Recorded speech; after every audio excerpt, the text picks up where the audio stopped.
Petit point sur les élections canadiennes qui arrivent lundi. Après avoir dominé les sondages et les prédictions pendant quasiment 2 ans, le Parti conservateur s'effondre.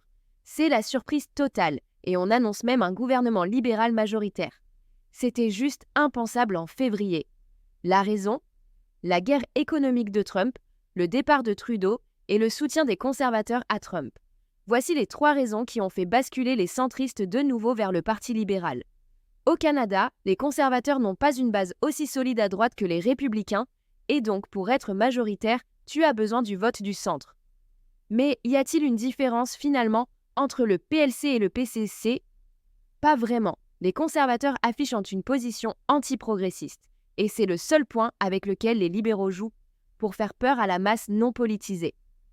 Pour le reste, le cadre financier des 2 partis est totalement irréaliste et annonce une chute catastrophique de l'économie canadienne qui est déjà au plus mal. Les 2 partis restent des partis bourgeois, néolibéraux, pro-Israël. Voilà pour l'essentiel. Les autres partis, bien sûr, vont chuter, notamment le NPD, étant le plus progressiste et à gauche. Cette polarisation a poussé au vote stratégique, qui est toujours l'assistance vitale pour gagner, de ces grands partis dominants qui ne survivent que grâce au vote par défaut.